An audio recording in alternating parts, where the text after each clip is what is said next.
Ladies and gentlemen, welcome to Casting the Spotlight episode number 161, and it is our 2025 season opening episode. Oh yeah. We're what? Jesus. Still within the single digits of January here. Yeah, we are. And we're tuning into a live showing here of Notre Dame and Penn State. Yeah. Goddamn, what is going to happen? We've got a huge... Still 0-0. We've got a huge next 5 days of football, like counting today. I know. And then tomorrow, Texas and Ohio State play semifinal.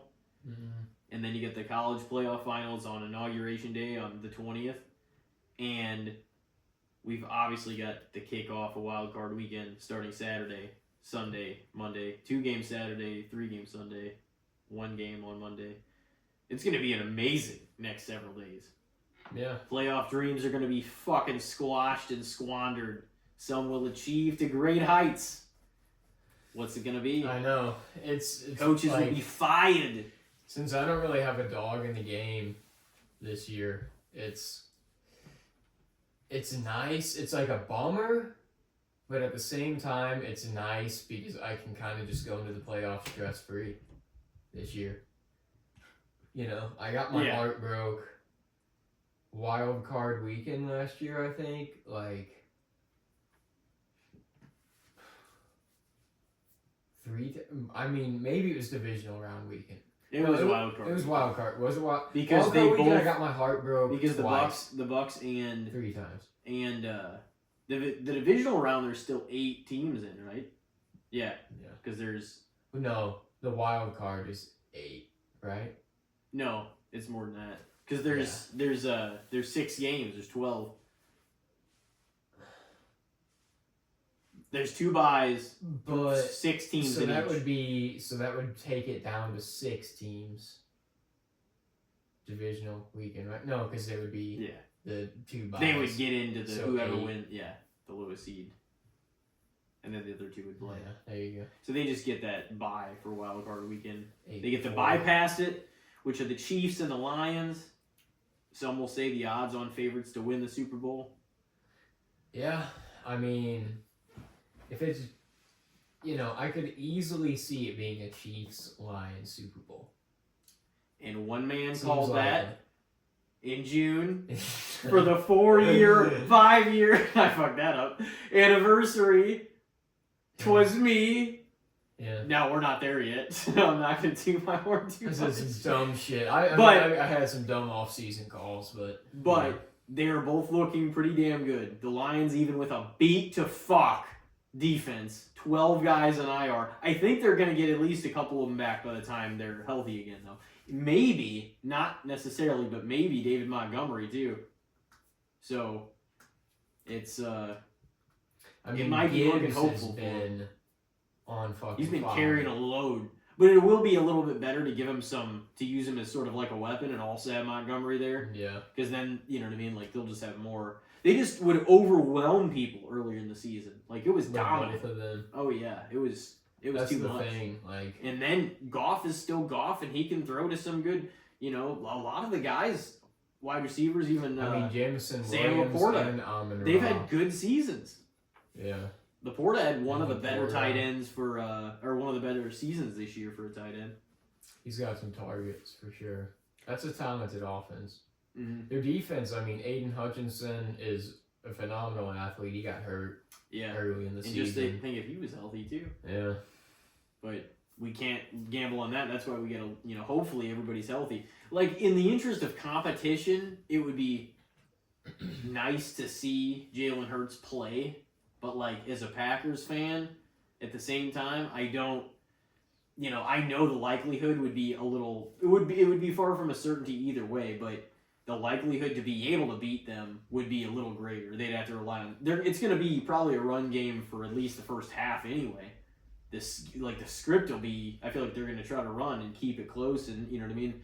But I feel like it'll, depending on what the hell happens, it might bust open in, like, the second half and, you know what I mean? Like, I really hope Love's good to go. I hope everybody's, good. But I know that if Jalen doesn't play, the likelihood the Packers could win, it goes up by a little for sure. But yeah, I mean, even the Packers though, like I don't know. If they could get past that, it's gonna be tough because no matter what, the Lions your draw team's below got sheep. some hard. That one, the hard, Bucks don't have quite outcomes. as hard of a road in that sense though. No, I mean if the Packers at some point and the Bucks win, you're gonna go head to head with the Lions though, probably if you keep, you know what I mean, if you keep winning. yeah, I mean. But they beat them earlier in the season. But just ask Josh Allen how much that matters. And I'm not taking a shot at Josh Allen, but I mean that's the thing though. You can say that to Josh Allen, but that's the Chiefs. This is the Lions, and the Lions have yet to prove themselves in the playoffs like the Chiefs have. The Chiefs, the Bills do. Well, the Bills have won some games though.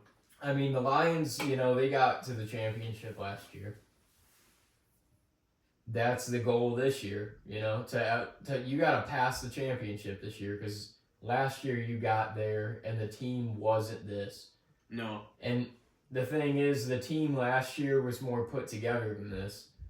They've taken hit after hit, and they've just kept coming. The Chiefs? The Lions this year. Yeah, They've taken hit after hit and just kept coming and just kept winning games. So this just feels like the season where it's they've got to make it to the Super Bowl. If the Detroit Lions as a franchise are getting to the Super Bowl, it's with Dan Campbell and this team this year. Yeah. I think they'll still be phenomenal next year though too. But he's a great coach. They've got a great team. But they've opened up their window for sure, and that window could only be 1, 2, or maybe 3 years. You know what I mean? So you said with the 49ers, it's they were in their window. Everyone kind of assumed everyone kind of assumed they would have maybe one more year, but their team just fell the fuck apart. Injuries. Yeah. And they couldn't They were recover getting old. like the Lions did. The Lions took injuries and they could recover, but that's the thing. That's what's so rare, I feel about that team this year. It's very rare that you can take so many injuries on your defense to so many positions and continue to be a dominant team. Yeah. It doesn't happen. Usually, it doesn't matter how great the team is. If you're losing guy after guy after guy, it's not the same team after a while. That just says something about that coaching too. There's something different about that team that it just feels there's a magic around them this year where it's they've got it. They've got it. They do. Yeah. Exactly. Exactly. No, but the thing is a bye doesn't always. But that's the thing we were talking about earlier in the car and shit. Fucking, it was the Chiefs benefit. Some of the players are older, and Travis benefit. Certain guys on the team definitely benefit from the bye week. And honestly, the Lions probably do too. Certain times, I don't think it does advantage them, but I think this year, as beat up as some of the teams, or just older and harder to, some of those Chiefs players are going to have a few weeks off by this point. Not that they're still not working hard, but they're not having to endure the hits. Yeah. Then they have the bye, and then they finally get to play again, damn near a whole week after that. So it's they've had at least 2.5 weeks off, pretty much, by the end of this thing. By the time they play, and it's those are teams that, when fully healthy, they can beat anybody in the league. Yeah. So I mean, we've seen it disadvantage teams before too, sitting too long, having that break. Yeah. It messes some teams up, but I think they can use it though, both those teams. Yeah. And the Chiefs too, with how experienced that team, the key players on that team, Travis and Chris Jones and Patrick Mahomes, and the guys that have been there before. Mm-hmm. They're going to be able to perform no matter DeAndre's how long. And that, DeAndre, I feel that's the one piece of the Chiefs that I'm happy for him. Because DeAndre is a great wide receiver, and he always has been. He's been underrated, I feel for a long time. I always said if he was with a top quarterback in the league, he would be like a generational talent. Yeah. Like, he would be like, this guy is phenomenal. But he didn't get that chance really. But he still, to me, like, blew my mind a few times with some of the catches he made and like the way he was able to perform with whatever quarterback he was given. No matter where he went, he was always able to make some plays. And that just like showed his talent as a quarterback or as a wide receiver. I just wish he had a quarterback. And now he's got one. And he's on a contending team. And that's like the piece that I'm like, if they win this year, at least DeAndre gets his ring. Yeah. See, a lot of people want to avoid the three-peat. Yeah, I feel like that's that's one thing a lot of us fully agree on. So is there like you said you don't necessarily have a dog in the fight, but like is there somebody that you're like, oh man, it would be really cool? Honestly, any of the teams. Like I know you'd probably be happy for the Lions and or the Bucks probably for as far as they could go. I'd be happy for the Lions, the Bucks, the Vikings, the Bills, the Chargers, any of the teams that... The Texans, I don't think they're going to get very far, though. Yeah. They're not going to get as far as last year. The Texans, they don't have as much of the story to me either as the Chargers have not this year. Season. It doesn't feel like the season. Like, the Chargers, if they could make a run, it's kind of like Herbert finally has his coach, like... Imagine if Jim Harbaugh was able to go in there and they fucking beat him. I would be... I might cry. That would be... I might cry. Justin Herbert fucking wins. Oh. Every team is going to have to go to Arrowhead and beat him like Burrow did. Everybody. Like... Doesn't matter if you This is not going to be easy. You're going to have... You know, Herbert, Lamar, Allen, any of those guys got to go through Arrowhead. Yeah. To make it to the Super Bowl. That's all there is. Well, who's the other? I mean, I Wilson. guess the Texans are in the Wilson and Stroud. I'm not counting. Yeah, no. The Steelers, those teams are going to get I'm sorry. I feel like I think we're people that are Steelers and Texans fans right now. They're like, we're on board with the same Saturday results, aren't we? I'm pretty sure. much. I feel like we almost got all the same. Besides, you're holding out hope for the Packers. I am, but it's not. Here's the thing: if I was given $100 in free money, well, I guess it'd be different if it was my money too, though. So, or like, if I was a betting man and tried to not bet with my fandom, I would probably be smart to put the money on the Eagles. For sure. But, you know what I mean? Like, I'm not going to make a bet on it anyways, probably, on that game. Yeah. More than likely. Just because I don't know. I don't know if I want that involved along with my fandom. You know what I'm saying?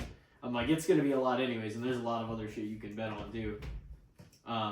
Depending on if I hit the casino one of the days here soon, too. Well, at some point during the playoffs, I'm going to one of the Sundays for sure.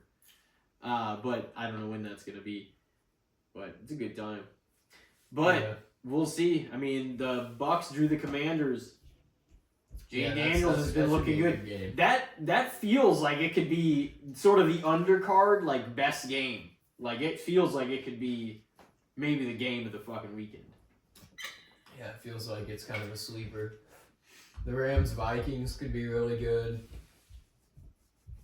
That like we said, the AFC feels a bit more predictable. Yeah, we could be. Here's the thing. You know at least one of those 6 games are going to be an upset. But the thing is, who do you consider an upset in the Chargers-Texans game? Because the Chargers were the lower seed because they were a wild card. But they are the home team.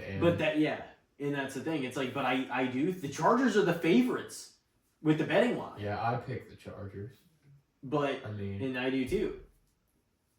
I haven't figured out what I'm going to call some of the scores. But, like, it feels like Josh Allen will be able to. Can you imagine if Bo Nix went to Buffalo, beat Josh Allen and the Bills, and, like, eliminated them from the playoffs?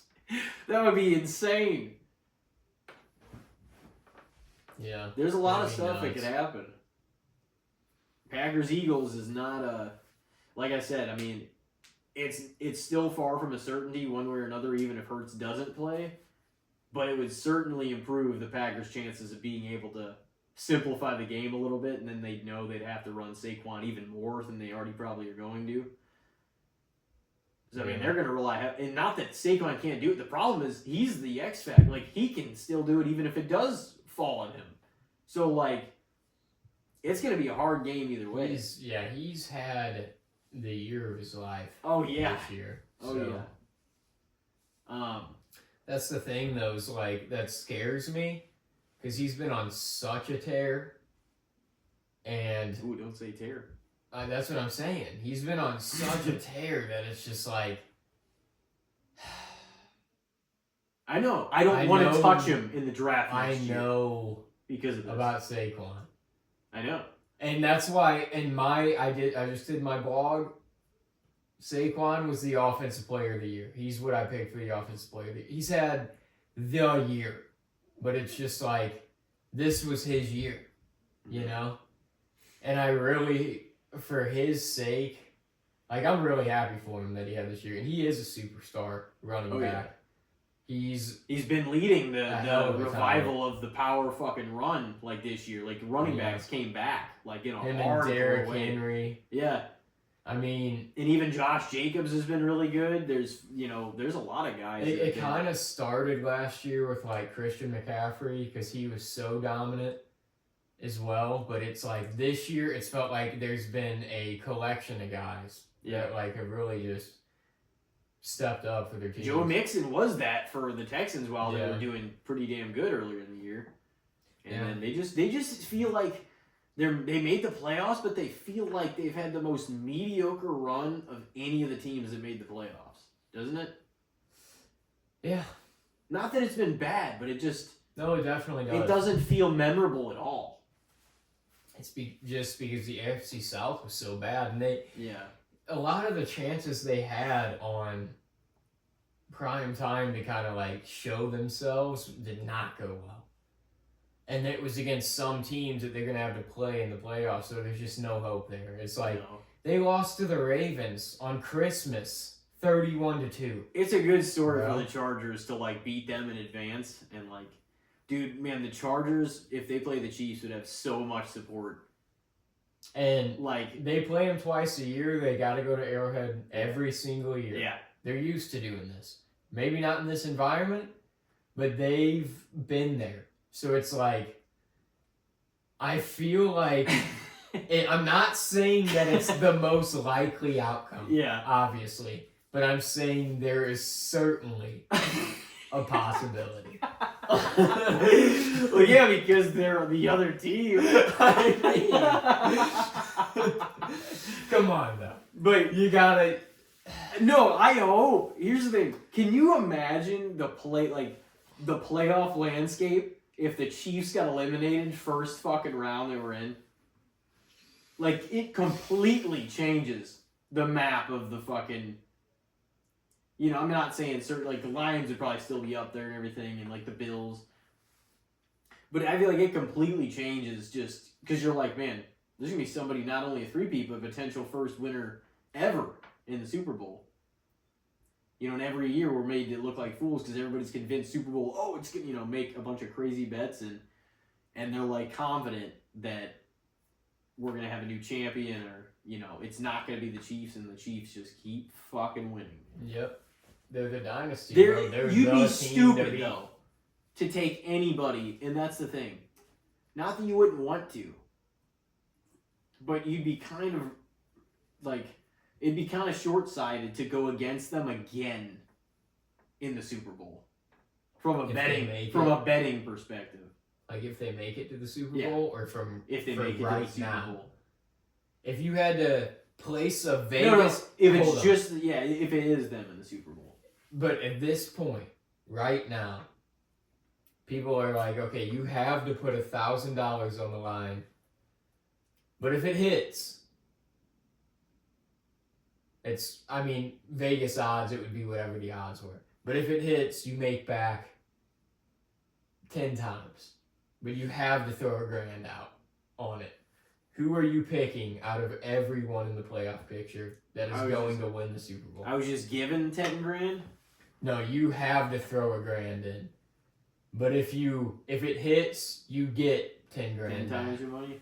Oh yeah. Well, no. Well, I'm gonna answer that. I just want to be clear though. I'm talking about if we were to the Super Bowl now and we already knew the two teams and it was down to the Chiefs versus whoever, you'd be a fool not to take them after these last 2 years. From a betting perspective, really dumb, I'm not talking about fandom. I'm talking about from a I'm not going to be rooting for them in the Super Bowl. But you'd be an idiot to say people still will, and I'm not saying people won't or there's no chance another team. You're going to make more money probably if you bet against them. But if you're being logical and you want more money or your money, whatever, you'd be a fool to again bet.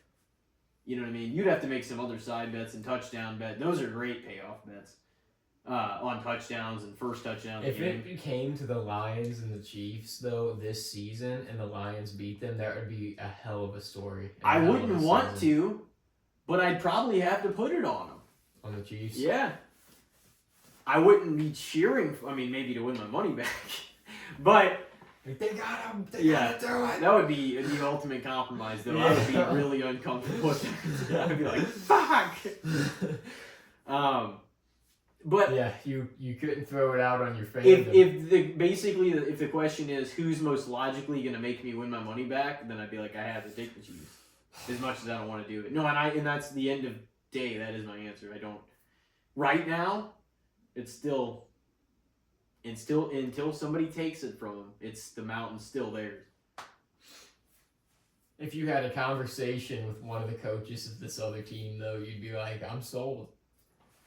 If Dan Campbell came to me and was like, we're not being denied. Yeah. I'd be like, I'm throwing it on the line. I'm going to hope that they can go like that. And like I told your dad earlier, I was like, it would also be interesting, though, that's the thing. It wouldn't be the worst thing if they made it back if the team that made it against them literally took it from them, beat them in the Super Bowl, knocked them off the fucking mountain. Because it would truly be the defending champions, like, we're back here, and you gotta, you know what I mean? It would be, somebody would have to take it from them. That would truly be, like, changing the guard, or at least that year, be like, no, this is our year. It's not to say that it wouldn't be a great story for the Chiefs even to make the Super Bowl again and then potentially lose or even win or three-peat or whatever. But it would be like it would actually be entertaining, because it would truly be like the defending two-time champs. If it was the Bucs, Vikings, or Lions, I'd be, oh man, I'd really be Bucs hoping. beat them again under Baker. Wouldn't that be something? It would.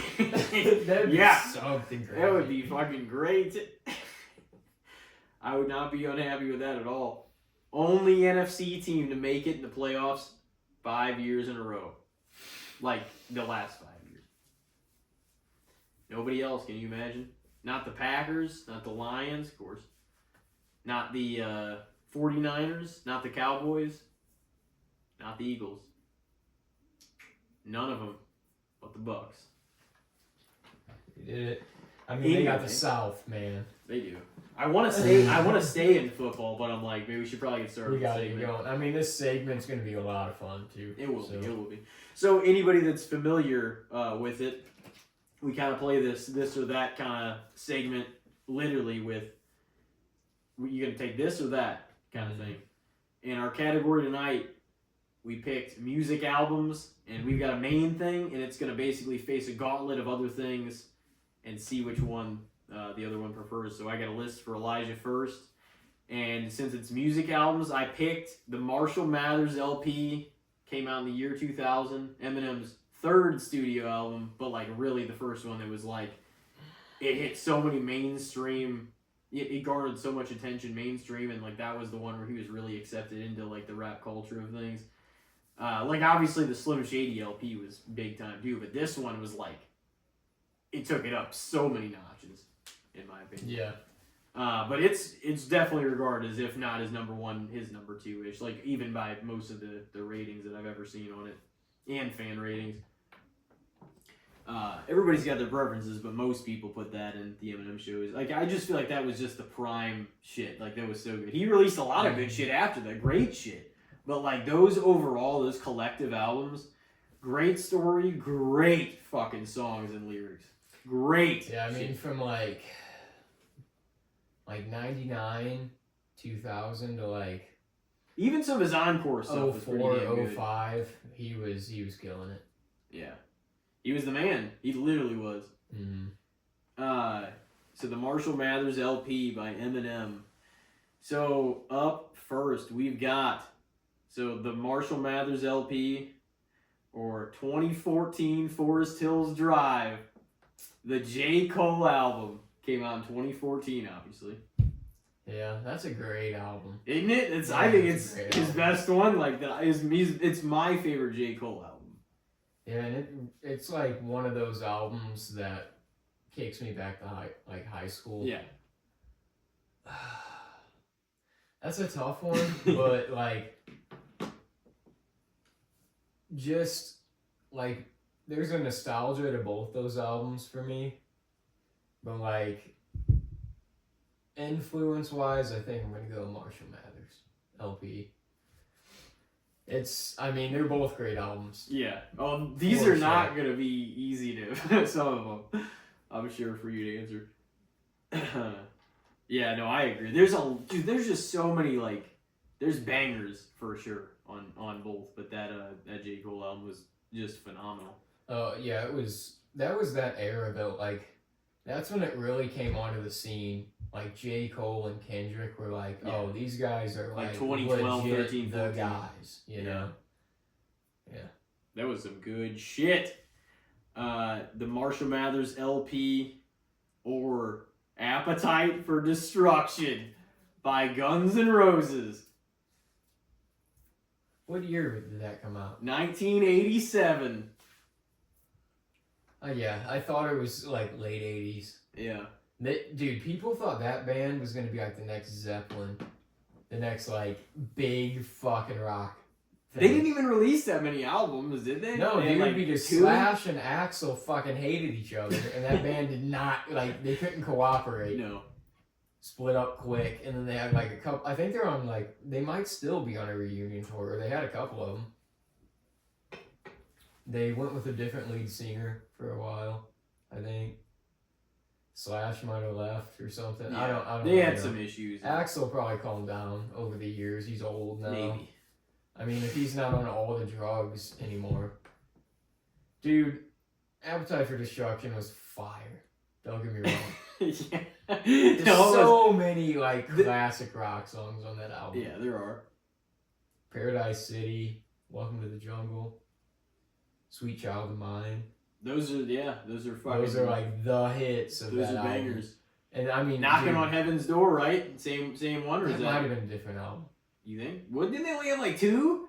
That might have been the other one. And then I don't know if they released something after that down the I road think, or not. yeah, but it might not have been with Axl. I don't know. But Man, that's a tough one. Dude, Slash's guitar solos, and I think it's Sweet Child of Mine that his guitar solo just was he fucking lit it up in that song. No, that was a great song. It was Randy the Ram Robinson's theme. Well, in his last match. It's been a while since I watched The Wrestler, actually. Yeah. Damn, it's been probably a few years. You know what? The night that we're on, oh, it's so fucking hard. It's so hard. You know what? I think I'm actually gonna go Marshall Mathers LP by a fucking hair. Oh shit! The Marshall Mathers LP, or Blue Slide Park by Mac Miller. There's another classic, man. It is. Smile Back, Frick Park Market. That was a good song. What the fuck? There was a lot of good shit off there. One Last Thing, right? That was that one. But honestly, the EP or whatever you released before that with Best Day Ever and some of those songs on it, that was really good too. It was that might it was have been not an Best official Day Ever, album, wasn't it? I don't think. It was like an EP or a whatever the fuck you want to call it. That was what? That might have been Best Day Ever. Blue Slide Park was a different. Those were before Yeah. Blue And then Slide you had Park. Kids. Blue Slide Park came out in 2011. Yeah, Kids came out in 2010. And then that other one was just a separate thing. But Blue Slide Park was like his, that was like a huge kind of first. Hell, man. This is tough.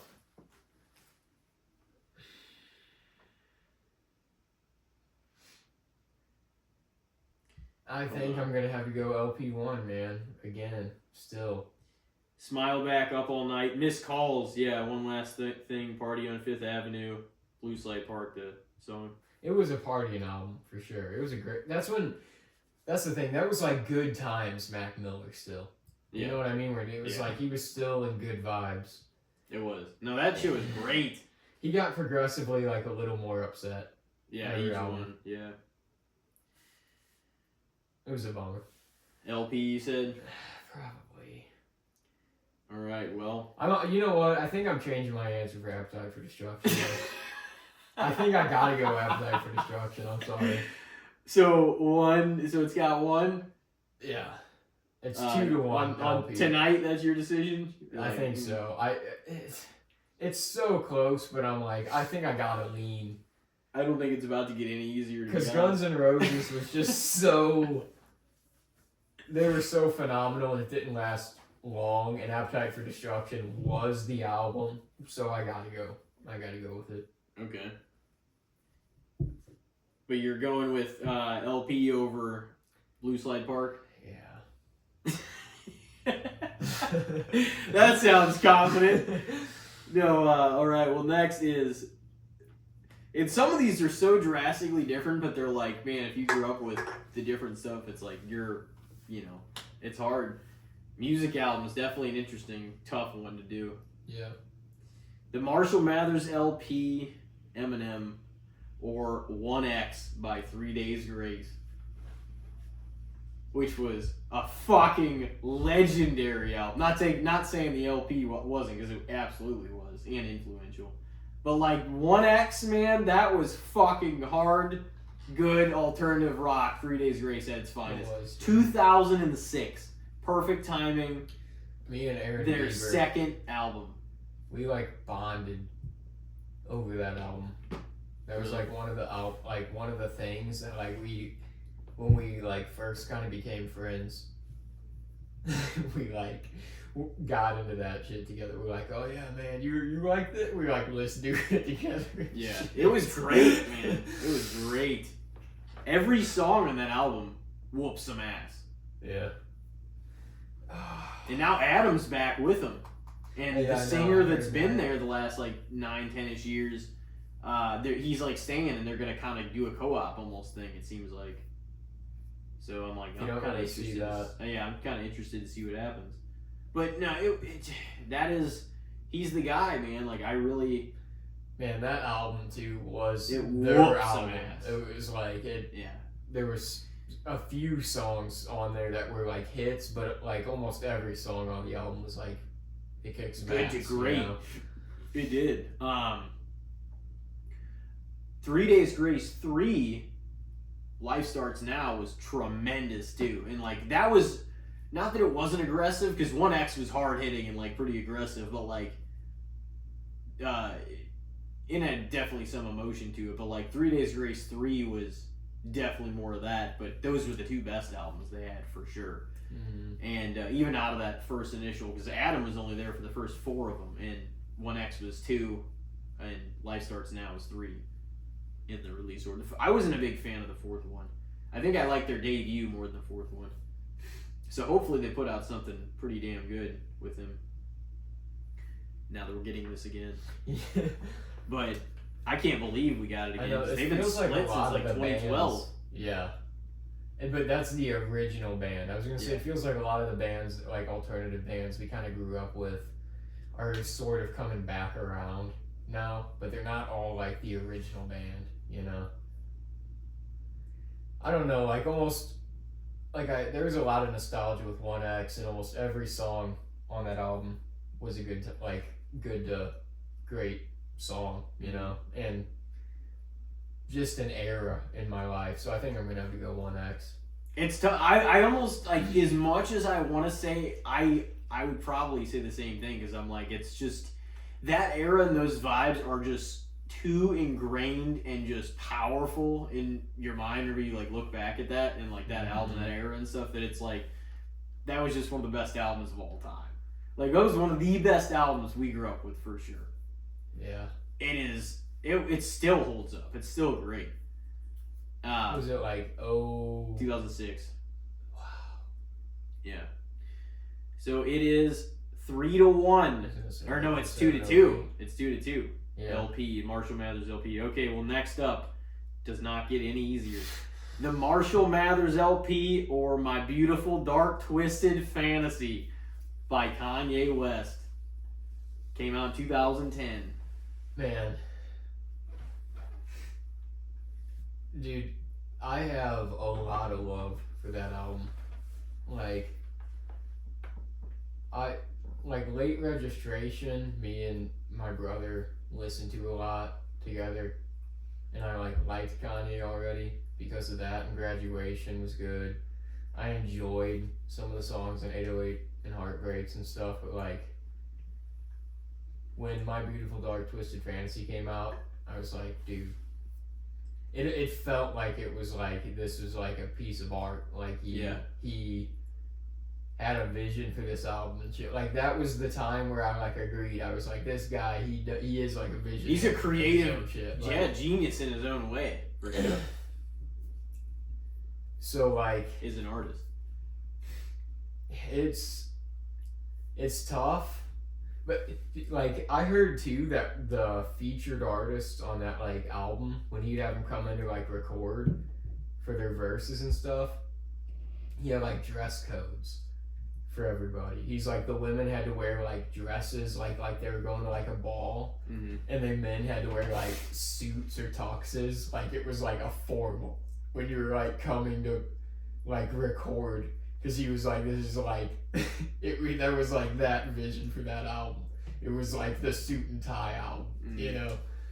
And it had that, didn't it have like that nude cover or whatever that was like blurred? It was like a piece of artwork.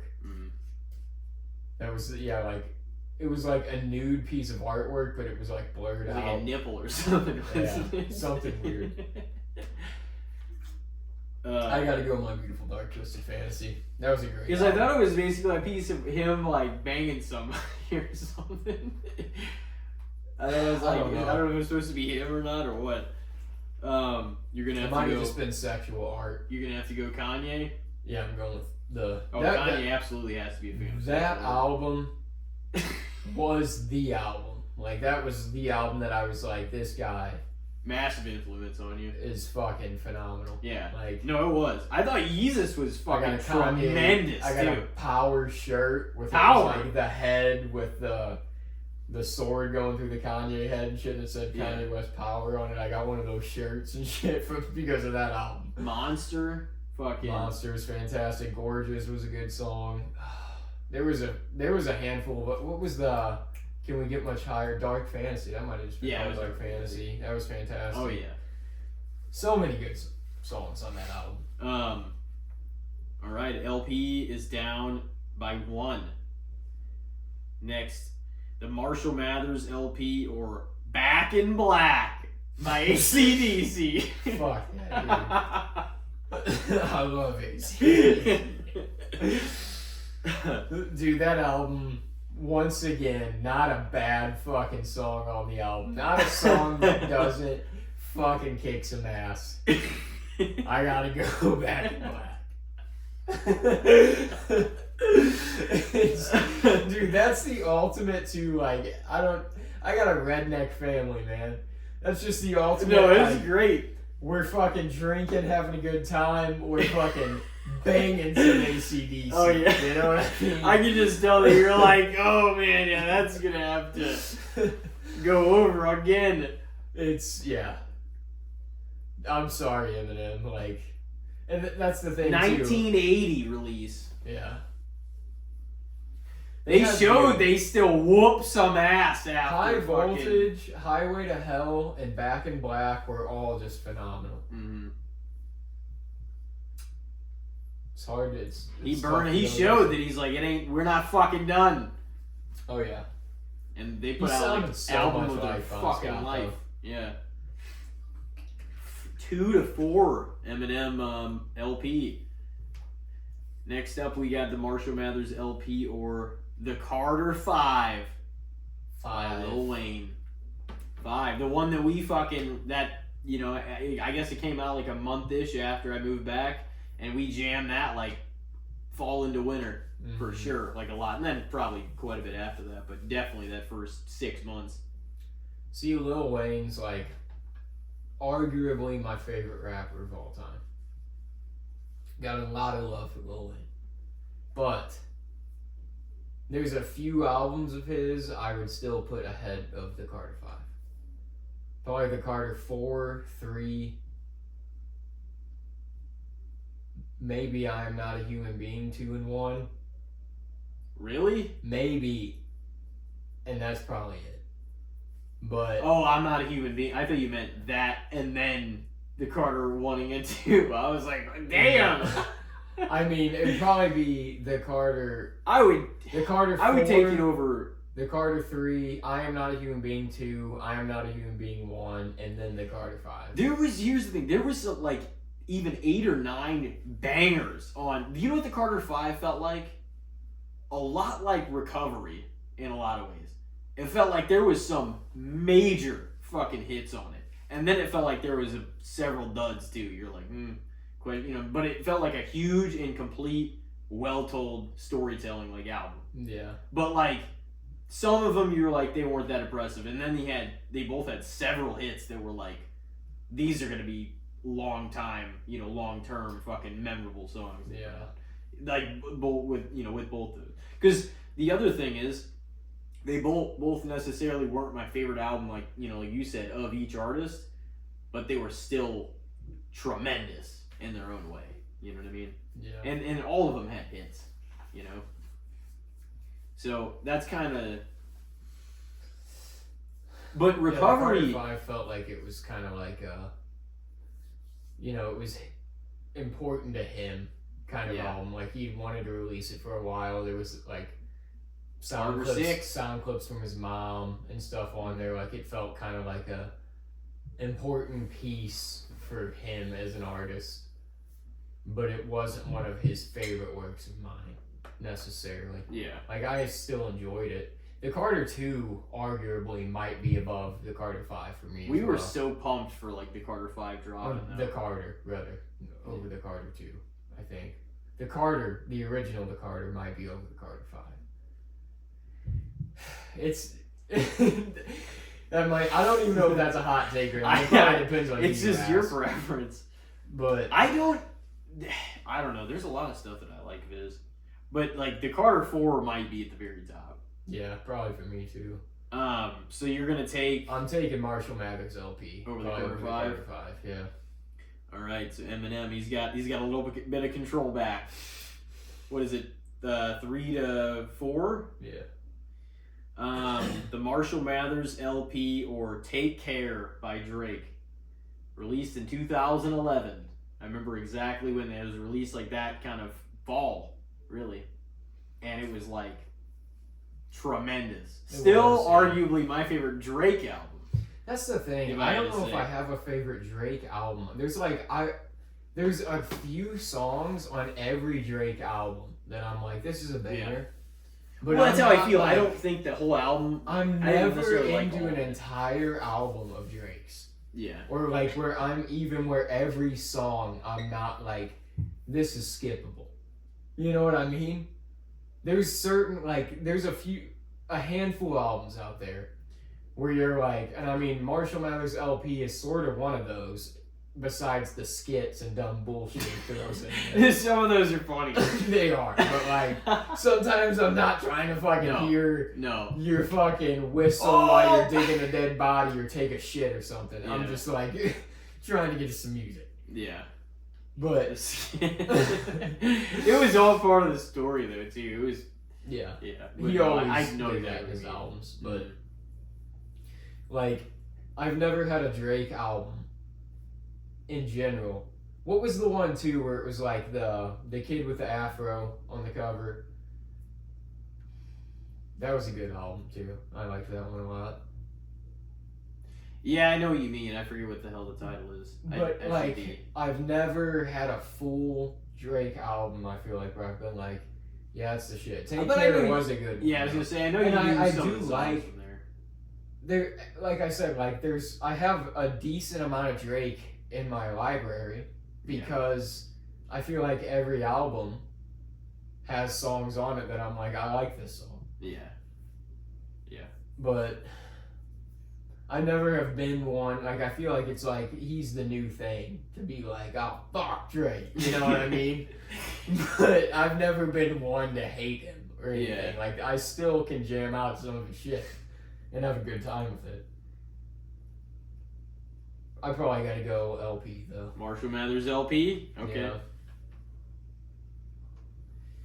All right. Next up, we got Marshall Mathers LP or Good Kid, Mad City by Kendrick Lamar. That album fucking banged. Came out in 2012. Yes, it did. There wasn't a miss on that album either. Yeah. He had a lot of like. He went hard had as a lot of motherfucker skits on that album one. though too. Mm-hmm. There was a decent amount of like shit in between, but his literally was a story. That album was an entire story. It was like a ride around Compton in a minivan that a guy like borrowed from his grandma or his aunt or something like that. A ride around the hood like with his friends, and like the bullshit they got into. Yeah, he's good at that. That was, yeah, that album was like the album of high school for me. Like, if there was an album that like from the time it came out to the time I even past graduated that I was like that I'm fucking banging these songs, it was Good Kid, Mad City. That was such a badass album, though. Still to this day my favorite Kendrick album, Yeah. but I just have a Probably lot so. of nostalgia with it Yeah. too. I'm not saying like obviously he's a hell of an artist, but yeah, Good Kid, Mad City. You'd have to Yeah, go that exactly. over Oh, yeah. over the LP. Yeah. Okay. What does that make it? 5-4? Mm-hmm. Because you took LP over Take Care. Yeah. All right. Next up. So the Marshall Mathers LP or American Idiot by Green Day. Didn't see that one coming, probably. And I know you listened to that one. Yeah. That was, to this day, I think that's their best album. And I there was a time when I was really, really into Green Day, but it was when I was in elementary school, and I was like, probably like 7, 8, 9, that era. You know what I mean? Like I really liked them because of that album. And I think but other than that, and outside of the hype for that album, I was never like the biggest Green Day fan. Like, not that I like wasn't, it was just they were never my like number one go-to, you know, really, other than maybe a little era. Maybe there was a year where I said that because of that album. But that was still a badass album though. It was a great one too. There was a handful of hits on that album. For sure. I think honestly though, I might have By a Hair liked Dookie more than American Idiot. Oh, When it yeah? came to Green Day. Yeah. You think? I think By a Hair, maybe. They were both, I think, easily their best two albums. American Was Idiot, that right before? it was a couple out. That was like their first album, I think. Okay. It was like 94, 6. Oh or yeah, something American like that. Idiot didn't come out until 04. Yeah. That was like punk rock, Mm-hmm. Dookie. They were a little more mainstream for sure in American Yeah. Idiot. It still But had that- some bangers. on it. There was great songs on it still, but it was like that was their like breakout. Everybody knows the now album, you know. Yeah, it was a great album, and it was an album of like my childhood, Mhm. but so was the LP in a lot of ways too. Yeah, I think I'm gonna have to edge out with the LP in that one. yeah. 5-5 even split. Yeah. Okay. Well, what do you want to do? Do you want to do my round of them, and then come back into the good, the bad, and the shits, or take a break now, or Yeah, what do we got here? about 52 minutes in. What are you feeling? I go either way. I'm down for it. Whatever. Yeah. I'm feeling Do whatever. you want to? I mean, I can probably roll through mine without it being. Do you want to just do mine? Yeah, we can. And if we really had to, we'd be like, we'll just do the rest and we come back. But yeah, let's just do them. Let's see what we got. Yeah, this has been a fun one. It has. Just because you don't really know what's about to be thrown at you. No. And it's like any music, you know? So, coming out of the year 2000 as well for you. Wrestling fans, quite a big influence, but Chocolate Starfish and the Hot Dog Flavored Water by Limp Bizkit is going to be your main. Oh boy. That was them, and Eminem were two of my earliest influences of music, period. Like, talk about an attitude, the attitude era kind of fucking feeling and perception, and just that, like, those are two bands or two artists that completely embody that era. Yeah. So I'm like, well, look at that. And I turned out the way I fucking did. But it's like, no, those were like two just powerful, like, I just understood. I'm like, damn, like, they're, you know, they both had their, and like, that's why the LP and probably the Eminem show, but like also Chocolate Starfish and the Hot Dog Flavored Water were like some of the earliest influences of music, you know, that I had. I mean, other than whenever I was like a really young kid, I'm sure my parents played country and I liked it because I was 3 or 4 or whatever. But I'm like, once I really started understanding things, that was like the music that I had heard, and I was like, damn, this shit's wild. Like, I liked how, you know, kind of like aggressive and like the way it was. It was like passion and shit. Yeah. But yeah, the LP was great, and like that was another one. So, Limp. All right. What do you got? What the hell is gonna go up against this? So, first up is the Blueprint 3 from Jay-Z. Came out in 2009, had Empire State of Mind, Run This Town, Young Forever. It had some bangers on it for sure. It was a... I mean, the Blueprint was fantastic too, but those are probably my 2 favorite Jay-Z albums. I was getting ready to ask you, I was like, which one's your favorite out of those? You said Blueprint and Blueprint 3? Those are probably my favorite of his, yeah. I would probably have to go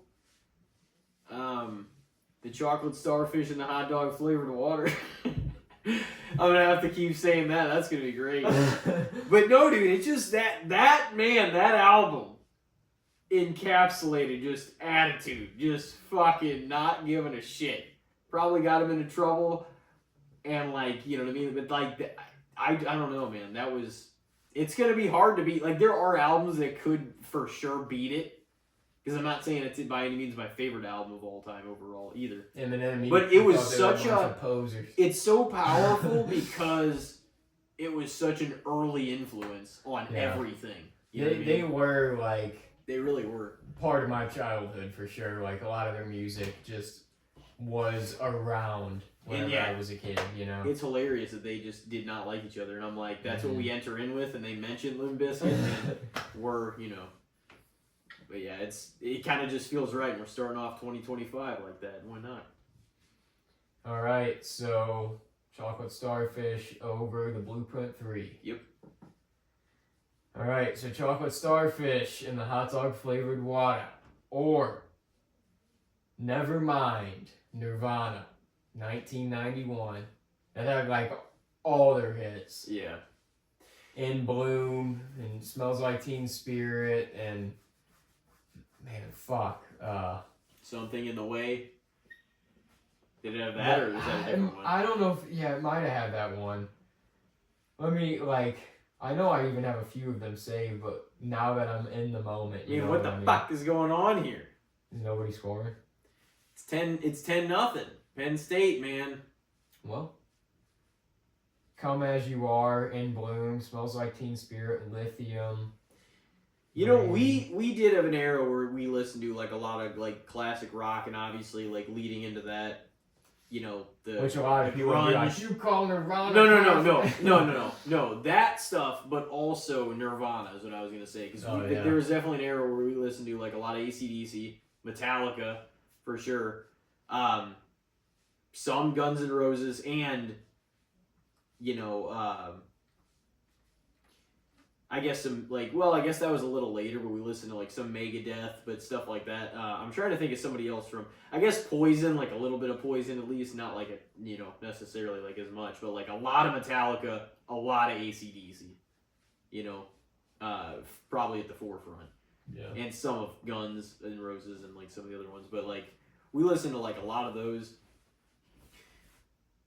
but I don't have a lot negative to say about Nirvana whatsoever, but like they had their place and importance in musical history, no matter what the old school motherfuckers like want to say. But like, I also don't think I'm also not the opinion of, you know, I'm like, oh well, they're the ones that change it all like forever kind of thing. Like I don't think that they're like necessarily to blame for that shit either. Like it was going They're to an change. important They were. piece of music history. For And sure. I respect especially that album, but I wasn't ever like, they were never at the very top of my list even, you know what I mean? I have respect for their impact and, you know, in a way sympathize with a lot of the shit that was going on with Kurt, but it, you know, it just, I don't know if I would be able to say that that's over, you know, Limp Bizkit in this. And not even like, you know, I mean, and I'm not saying it comes like down every to song. personal And it preference, does. too. No, and it does. And like as far as influence especially, it had a greater pull on me for sure. Especially as a collective than the Nirvana album did. You know what I mean? Yeah.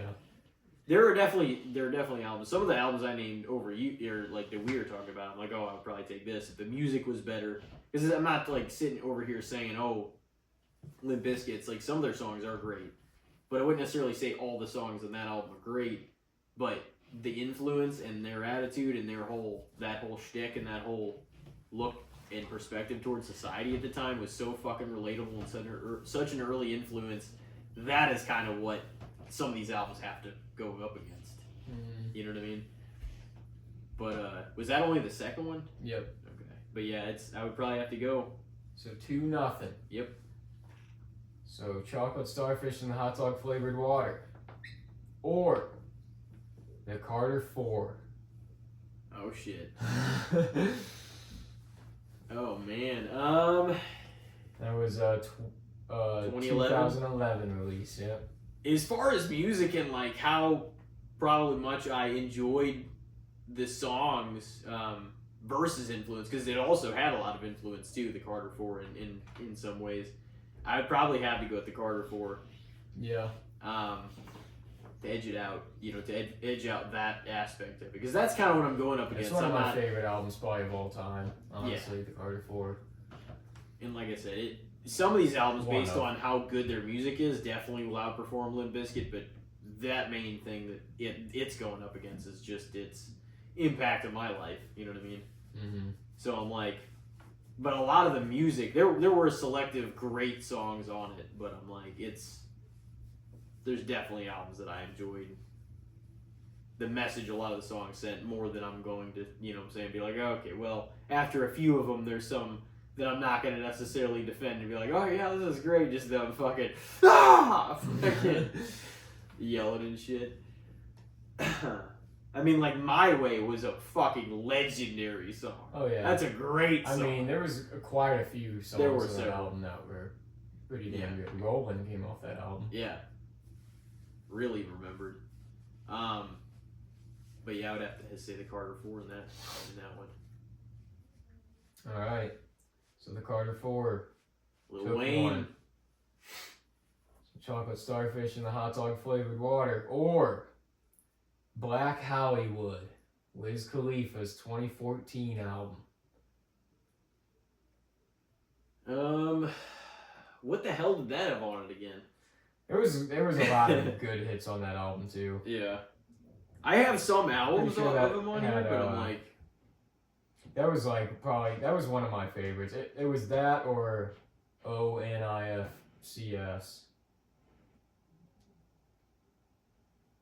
Let me look up all the big hits on that one.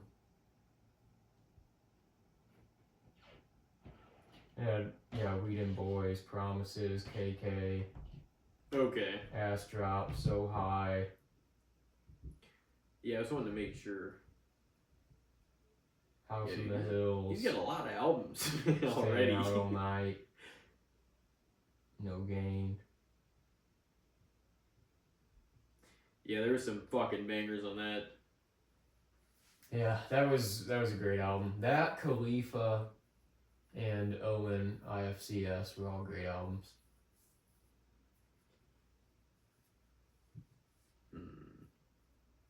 He's still up in there, one of the top listened to artists for me. Somehow, I'm like, I don't know how, but I guess I still listen to him a lot.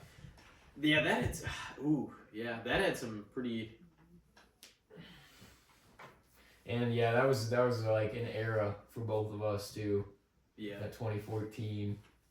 That It was was. your graduating year. I would probably have to give the edge to Limp.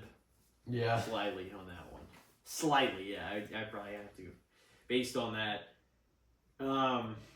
Yeah, man. He's released so many albums. And He does it quick. He Yeah. released like Some of them one are like every EPs, year. though. Yeah. Rolling Papers 2. That was a good one. It was. That was a good album. All right, so Chocolate Starfish and the Hot Dog Flavored Water up 3-1. Field goal. Can it continue its run? Versus 1X. Oh, and shit. 3 Days Grace. Yeah, I'm gonna have to give that to 1X because it just whenever it came around too, and like that's the thing, those are two huge influence albums, different points in my life. But 1X's was just so powerful in like a different era, and in an era that I was a little more able to receive it. You know what I mean? In like, you know, more ways than just kind of feel it. Like understand the lyrics and the story and the perspective of the songs, and like 1X was just, there's very few albums I've ever thought, wow, like not only can I tolerate, but I actually really like every song on this album. Every song.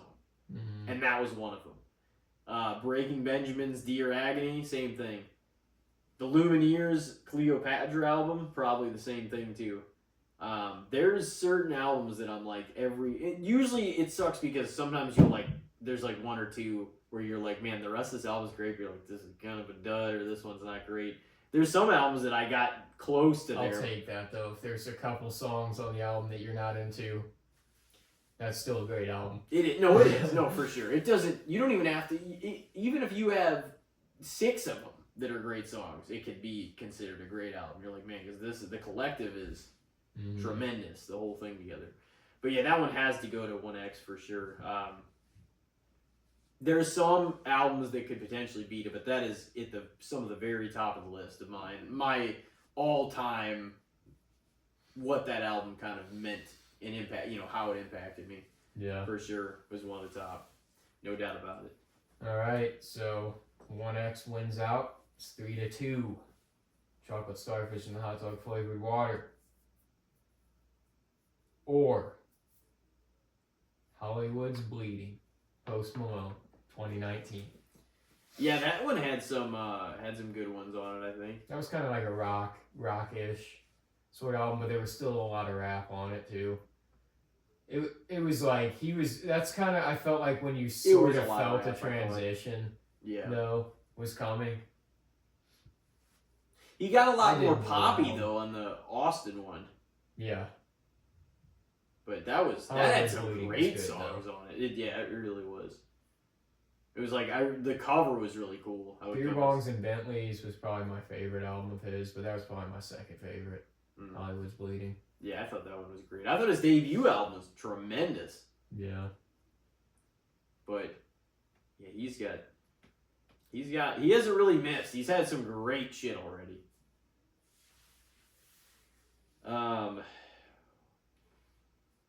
And that had that. Well, it was Take What You Want, the Ozzy Osbourne. He was part of that. Fucking Die For Me, right? Mm-hmm. It was like Halsey and somebody. Yeah. Yeah. Oh man. I know. I would really have to look through to see which one collectively. Yeah, like Post Malone one I kind of thought. Because, like, I don't know if I have a definitive answer on that. I'd probably have to look through some of them and really see which one was my favorite.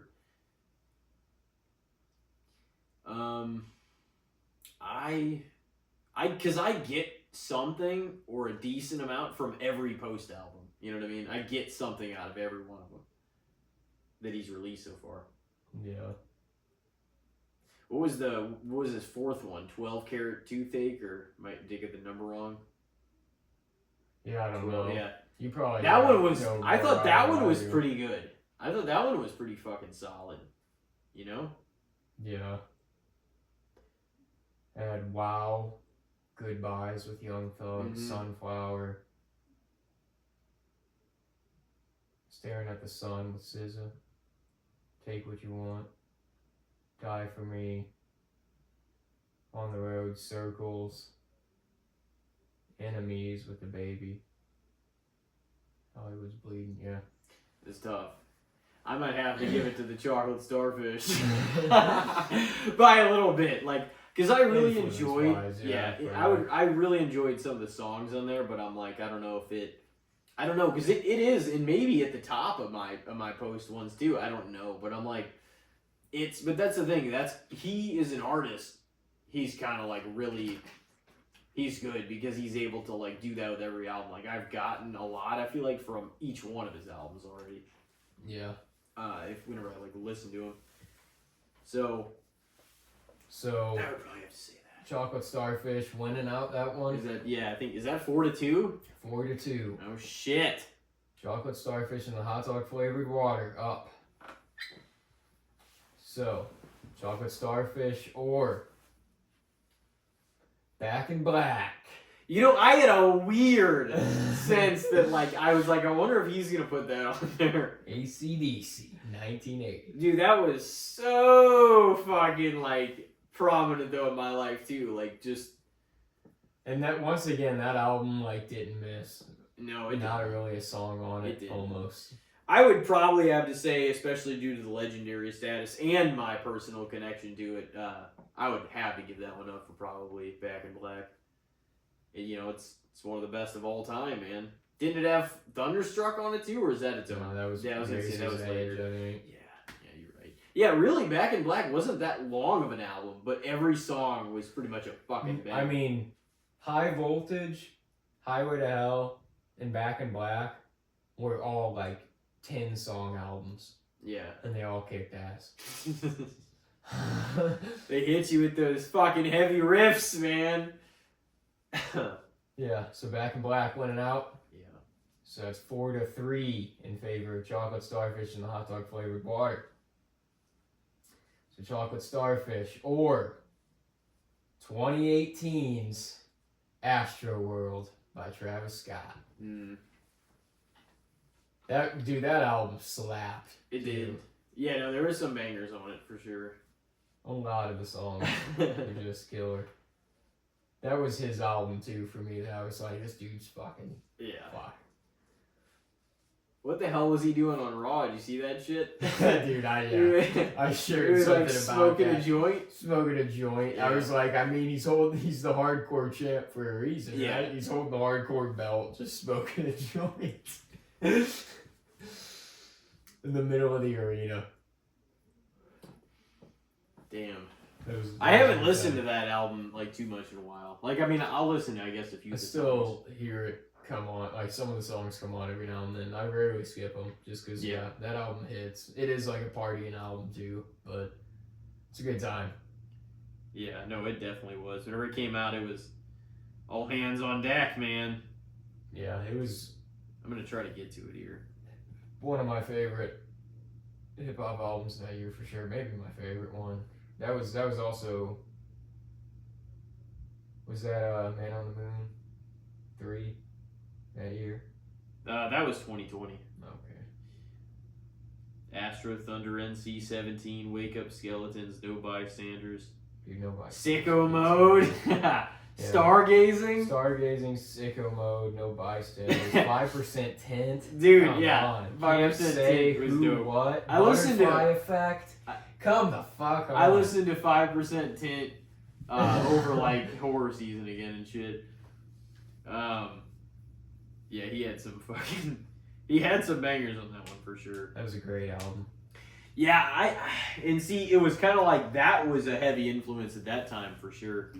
I haven't listened to it a whole lot lately. I mean, I'll still listen to some of the songs on there. Because I like right now, I just put my whole phone on shuffle, and I'm like, and I'll skip some of them if I'm not in the mood. But like, I just still am like, let's just get everything back into the cycle and see what I want to listen to. Because I've been listening to the others, you know, some of the Christmas more stuff for I was, or like a lot of the horror season stuff. Then you like go back into your music and it feels kind of fresh again. You listen to some of it in like the last 4 months, and you're like, all right, let's fucking kind of go through some stuff. But you still end up skipping stuff because I have too many songs of albums that I'm like, I don't even listen to all these songs. I'll just keep the ones I don't. But I just instead downloaded like a whole album of several artists. I probably could get rid of some stuff. Yeah, I know. There's rarely an album where everything's worth. I would say putting in the library. Yeah, the amount of songs that were like that slapped or hit hard, like there's probably more in Astroworld, and for that I would probably give, especially the musical edge to that album. Yeah, there was. It felt like a lot of production and talent done on there too. Like it was like a whole. It's thing. Probably the only Travis Scott album that maybe would beat that though. Utopia. He's got some others. Yeah, that's his newest. That one just had. That one's good. That one had an influence personally and just some hard fucking hitting bangers too. So it was like, man. So you're giving it to Astroworld. Yeah. So it's 4-4. I know. I was thinking at first, and I was like thinking back on it, and I was like, man, it All did. Right, so Chocolate Starfish, man. The Skrillex remix of Sick World is fucking awesome. Yeah. So Chocolate Starfish, it's losing its lead here. Is it going to get beat out in the end? It's 4-4. Yeah. Chocolate Starfish in the hot dog flavored water, or 2013's Yeezus by Kanye West. Oh shit. Yeah, man, Yeezus, that album fucked. That was a great album too, yeah. That was a very experimental album. It was a good one for him. It wasn't one of my favorite Kanye's, but it was a very listened to album. Oh yeah. Of his. There was only 10 songs on it? Holy shit. It was just like a blank CD, no cover. Mm-hmm. Jesus. Yeah. Yeah, there was some good ones. Like Black Skinhead, I'm in it, Blood on the Leaves, Guilt Trip, New Slaves. That one was fire. That one, like that album. Blood on the Leaves was fantastic too. Yeah. I Am a God. Yeah. Featuring God. What is it, just Kanye? God was in the production, bro. Yeah. I mean, My Beautiful Dark Twisted Fantasy is probably number 1 for Kanye for me. 2 is maybe up for debate, but it could be Yeezus. I mean, Graduation's up there too. But I would probably have to give Yeezus the edge out maybe by a little bit. At least the way I'm feeling tonight, yeah. Alright. Well, and it all comes down to this. Go for the tie or go for the loss? 5-4. Oh, out of favor of Chocolate Starfish. So Chocolate Starfish in the hot dog flavored water, or Man on the Moon by Kid Cudi. Oh. The original Man on the Moon? The original Man on the Moon. Man on the Moon for sure. Yeah, it's a great album. Limp Bizkit did pretty good. Yeah, they won 4. It went up against some bangers. And there was at least one more probably up for debate in there. Mm-hmm. I mean, so you split, and then I damn near split, but the edge came out to the competition. Yeah. But Man on the Moon is just... He's still going to make great music, but it's almost hard to even think that he's going to have a better album. I mean, Man on the Moon 2 and 3 were both fantastic. I think I like 2 third most out of those three. Yeah, they're all great though. Yeah. Indica was really good, and Yeah, Intergalactic was really good. It was, yeah. But yeah, For Man sure. on the Moon was a great album for him. His newest one, I'm still unsure of. When did he release it? Oh no, I think I. Yeah, No, I don't know if I did. 2024. I don't think it did. I haven't listened to a Yeah, lot of I it. don't know. What was it called? There was like a couple songs I saved off of. I need to give it a listen again.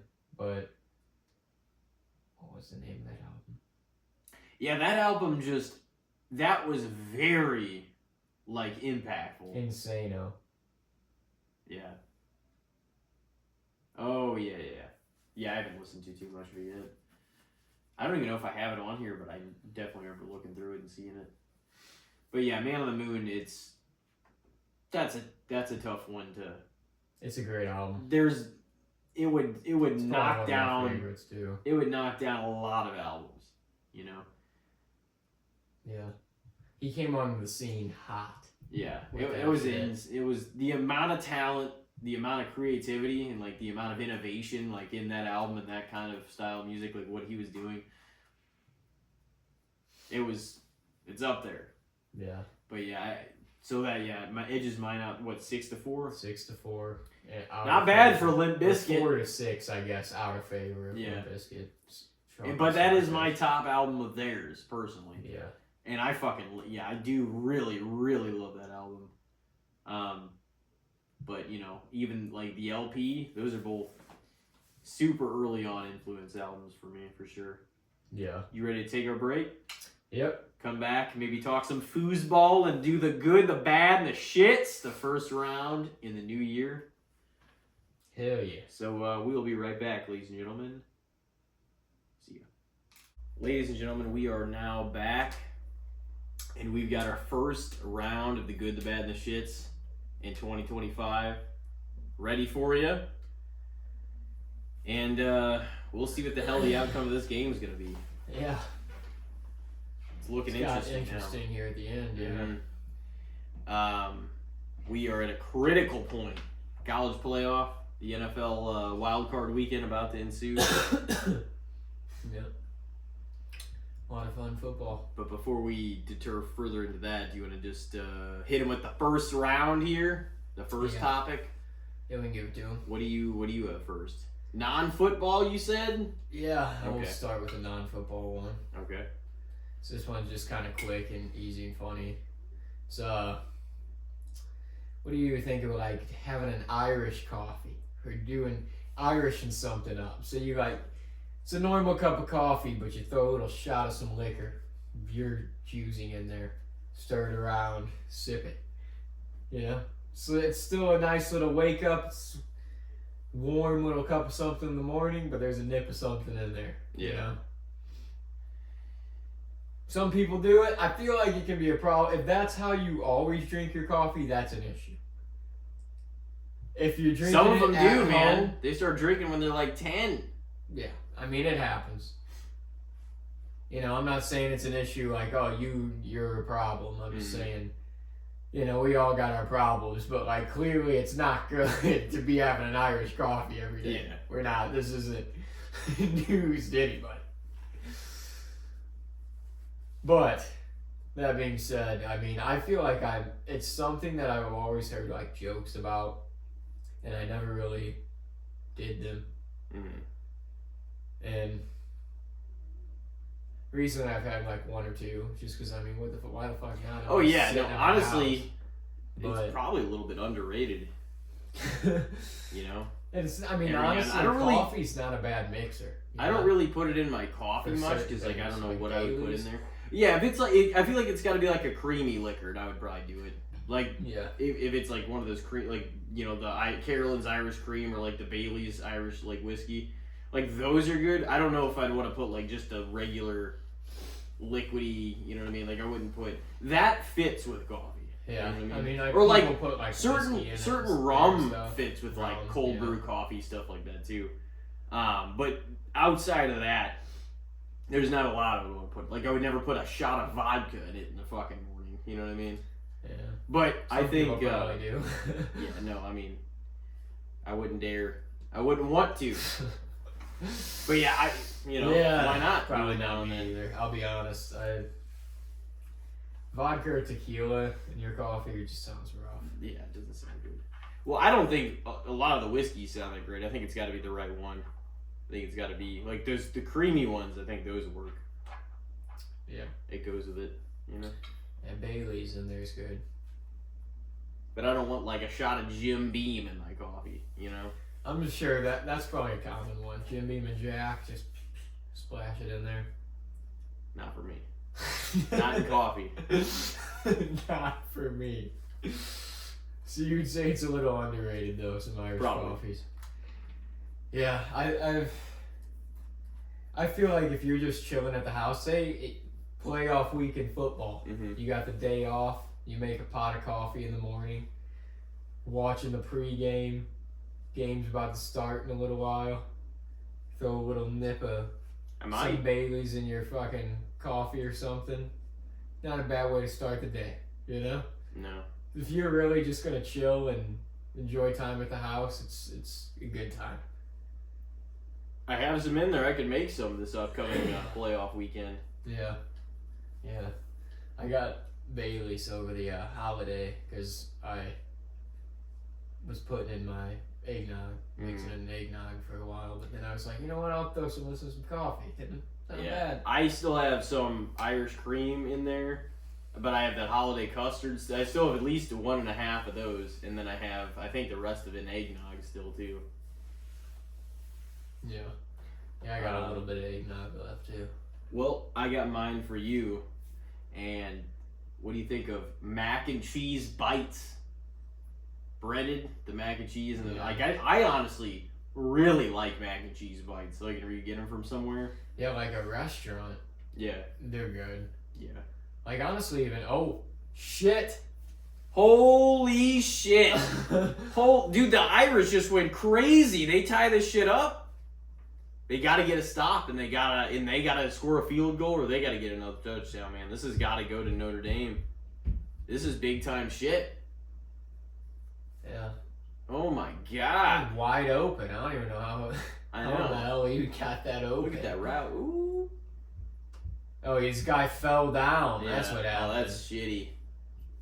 Oh, and then he And falls. his safety. Wow. Couldn't get to him. Dude, they need this point though, motherfucker. What are you bummed about? It ain't over. It's fucking tied. That's how it goes, though. You know, if you're too invested into a team, you know, you get your heart broken. That's how it goes. You're like, well, my life's over. There it is. Tie game. 24-24. 4 minutes and 38 seconds left. Yep. Damn. What is going to happen? That was a good play. I mean, honestly, he got lucky. What a name. Great house. Yeah. But he got a little lucky that he was that wide open. But that was pretty awesome to see. No, it was fucking. I'm glad. That was looking a little. Who knows? What do you think though of mac and cheese bites before we fully? I mean, they're good. I love mac and cheese though. Yeah. That's the thing. Like Mac I've and cheese never is great. outgrown it. Bet that like something.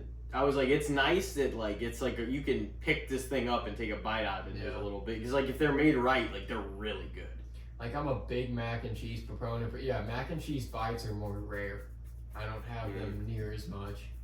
And when I do have them, most of the time it's out somewhere that has them. I don't usually buy like the frozen ones or anything. Yeah, I've looked for them before because I know certain brands have them that are good, but I haven't really seen any lately. I've like looked for them for like months, and I mean, I haven't gone out of my way to. I'm like, are they ever at Walmart or any of the freezers or anything? And I don't really see them.